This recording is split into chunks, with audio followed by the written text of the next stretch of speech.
سعودی مسلح افواج کے سربراہ کی وزیراعظم شہباز شریف اور فیلڈ مارشل عاصم منیر سے ملاقات۔ وزیراعظم کا دو طرفہ دفاعی تعاون مزید گہرا کرنے کا عزم۔ اقتصادی اور سیکیورٹی سمیت دیگر شعبوں میں تعلقات مزید مضبوط بنانے پر زور۔ سعودی چیف آف جنرل سٹاف کا GHQ کا دورہ۔ فیلڈ مارشل عاصم منیر سے اسٹریٹجک فوجی تعاون پر گفتگو۔ ملاقات میں دفاعی اشتراک، سیکیورٹی تعاون اور انسداد دہشت گردی کی کوششوں کو بڑھانے پر زور۔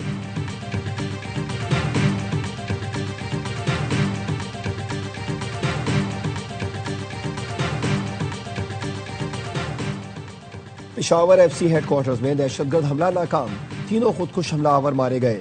ایک حملہ آور نے ہیڈ کوارٹرز کے مرکزی گیٹ پر خود کو دھماکے سے اڑایا، 3 اہلکار شہید، 11 زخمی۔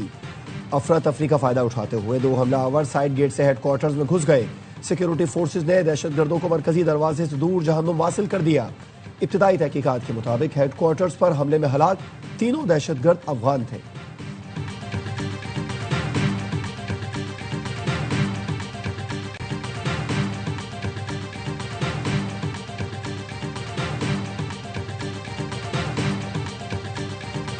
اور نون لیگ نے ہری پور میں گھس کر مارا ہے، بیانی اور قیدی نمبر 804 کو شکست دی۔ آج فیض حمید ہے نہ جتوانے والے جج۔ الیکشن میں مقبولیت کے دعوے زمیں بوس ہو گئے۔ یہ ضمنی الیکشن نہیں ریفرنڈم تھا، اللہ نے تاریخی کامیابی دی۔ وزیر اعلیٰ پنجاب مریم نواز کہتی ہیں 3.5 سال تک حکومت جادو ٹونے پر چلائی جا رہی تھی، بدلہ لیا نہ لیں گے۔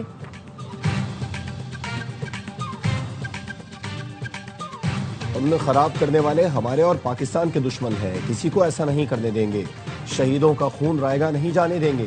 صوبائی حکومت پولیس اور قانون نافذ کرنے والے اداروں کے ساتھ کھڑی ہے۔ وزیر اعلیٰ خیبر پختونخوا سہیل آفریدی کی لیڈی ریڈنگ اسپتال میں میڈیا سے گفتگو۔ وزیر اعلیٰ نے FC ہیڈ کوارٹرز حملے میں زخمی اہلکاروں کی عیادت کی، زخمیوں کو بہترین طبی سہولیات کی فراہمی کی ہدایت کی۔ صدر زرداری، وزیر اعظم شہباز شریف سمیت سیاسی قائدین کی FC ہیڈ کوارٹرز پر فتنہ خوارج کے حملے کی مذمت۔ آصف زرداری نے کہا وطن عزیز سے دہشت گردی کا مکمل خاتمہ اولین ترجیح ہے۔ وزیر اعظم نے کہا سیکیورٹی فورسز کی بروقت کارروائی کی بدولت بڑے نقصان سے بچ گئے، ملک کی سالمیت پر حملہ کرنے والے دہشت گردوں کے عزائم خاک میں ملا دیں گے۔ وزیر داخلہ محسن نقوی نے حملہ ناکام بنانے پر FC اہلکاروں کو خراج تحسین پیش کیا۔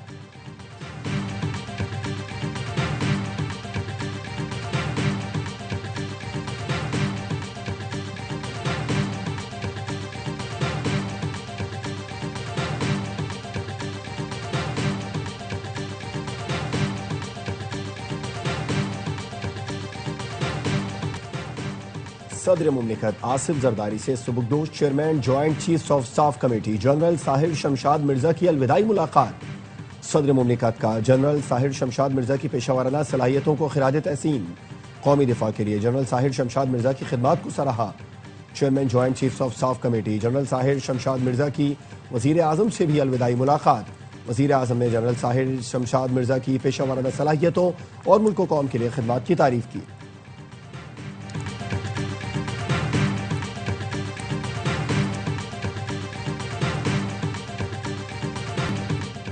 نواز شریف کی ضمنی الیکشن میں کامیابی پر لیگی امیدواروں کو مبارکباد، کہا شہباز شریف اور مریم نواز کی محنت ملک کو صحیح راہ پر واپس لا رہی ہے، عوام نے تشدد، انتشار اور تخریبی سیاست مسترد کر دی۔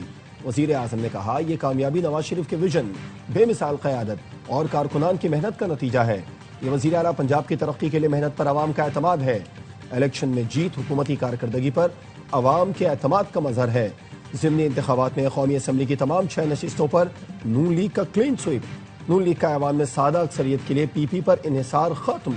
مسلم لیگ نون اب پیپلز پارٹی کے بغیر دیگر اتحادیوں سے مل کر قانون سازی کر سکے گی۔ نون لیگ 132 نشستوں کے ساتھ ایوان کی سب سے بڑی جماعت بن گئی۔ 336 ارکان پر مشتمل اسمبلی میں 170 ارکان کی سادہ اکثریت حاصل ہو گئی۔ پیپلز پارٹی ارکان کی تعداد 74 ہے۔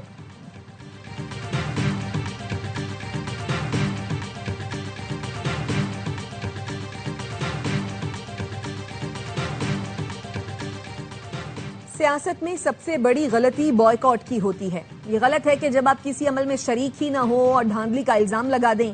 وزیر اطلاعات عطا تارڑ کہتے ہیں پیپلز پارٹی ہماری اتحادی ہے، ہر موقع پر بھرپور ساتھ دیا۔ مظفر گڑھ سے PP امیدوار کی کامیابی پر مبارکباد دیتے ہیں۔ سیاست میں بات چیت اور مکالمے سے ہی معاملات آگے بڑھتے ہیں۔ ڈیجیٹل میڈیا نے مارکہ حق میں مؤثر کردار ادا کیا۔ ڈیجیٹل میڈیا کے فروغ کے لیے حکومت اقدامات کر رہی ہے۔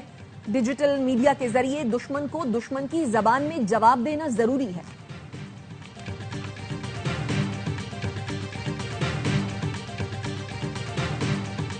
پاکستان کے خلاف پروپیگنڈا، جعلی انسانی حقوق کا راگ الاپنے والوں کے مکروہ چہرہ بے نقاب۔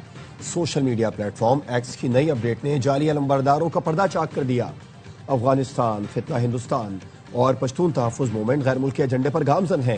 پاکستان کے خلاف انتشار، نفرت اور تقسیم کو فروغ دینے والے بھارتی اکاؤنٹس بھی آشکار۔ اصلیت چھپانے کے لیے وی پی این کا استعمال۔ فتنہ خوارج، فتنہ ہندوستان کے دہشت گردوں کے اکاؤنٹس بھی بھارت اور دیگر ملکوں سے آپریٹ ہو رہے ہیں۔ بلوچستان اور کے پی میں انسانی حقوق کا ڈھونگ رچانے والے غیر ملکی اکاؤنٹس نکلے۔ تانے بانے بھارت سے ملتے ہیں۔ مختلف سیاسی بیانیے بھی بیرون ملک سے چلائے جانے کا انکشاف۔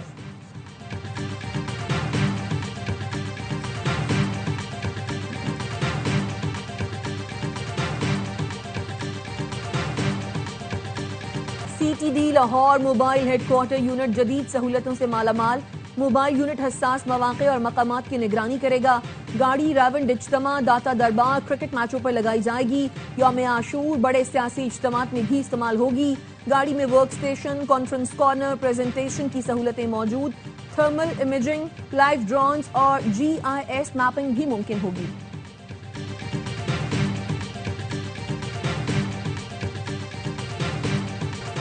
چینی کی قیمتوں میں اضافہ، ایف بی آر پورٹلز کی بندش اور حکومتی ڈیلرز کی وجہ سے ہوا۔ ذمہ دار شوگر انڈسٹری نہیں ہے۔ پاکستان شوگر ملز ایسوسی ایشن نے اعلامیے میں کہا، چینی کی بین الصوبائی ترسیل پر بھی پابندیاں ہیں جو قیمتیں بڑھنے کی وجہ بنا۔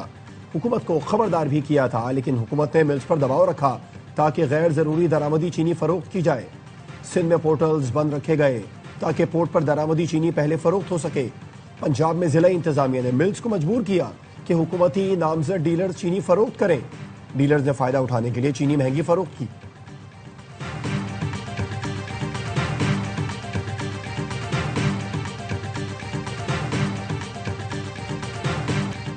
قطری ہم منصب سے نتیجہ خیز ملاقات ہوئی۔ قانون نافذ کرنے والے اداروں میں تعاون اور منشیات کی اسمگلنگ روکنے کے لیے مشترکہ کوششوں پر بات چیت ہوئی۔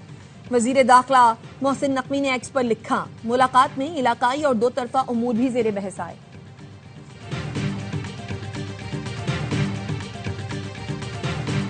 کینیڈا میں سکھوں کا کامیاب خالصتان ریفرنڈم۔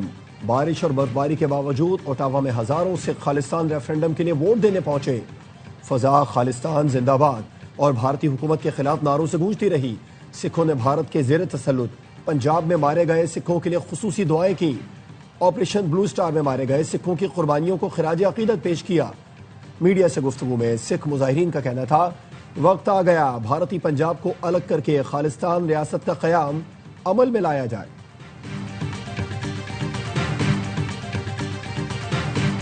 ملیشیا میں طوفانی بارش نے تباہی مچا دی، 8 ریاستیں سیلاب سے شدید متاثر، 15,000 افراد بے گھر، ندی نالے بے بھرنے سے کئی ریاستوں میں سیلابی صورتحال، مواصلات کا نظام درہم برہم ہو گیا، کئی تعلیمی ادارے بند ہیں، کاروبار ٹھپ ہو کر رہ گیا، سیلاب زدگان کو محفوظ مقامات پر منتقل کیا جا رہا ہے۔ جاپان کے دارالحکومت ٹوکیو میں ڈرائیور نے کار ہجوم پر چڑھا دی، 11 افراد کچلے گئے، 2 کی حالت تشویشناک۔ حکام نے بتایا گاڑی اچانک بے قابو ہوئی اور پیدل چلنے والوں کو رونتی ہوئی آگے بڑھ گئی۔ پولیس نے واقعے کو سنگین ہٹ اینڈ رن قرار دے دیا۔ ڈرائیور گاڑی چھوڑ کر موقع سے فرار، تلاش جاری۔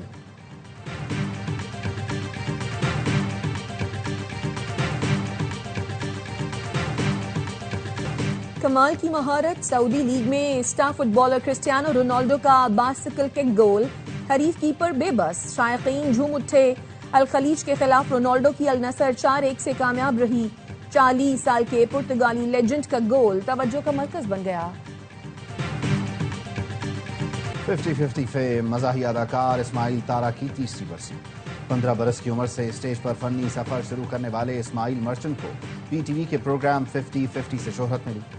اسماعیل تارا کو متعدد فلموں میں شاندار اداکاری پر 4 مرتبہ نگار ایوارڈ سے نوازا گیا۔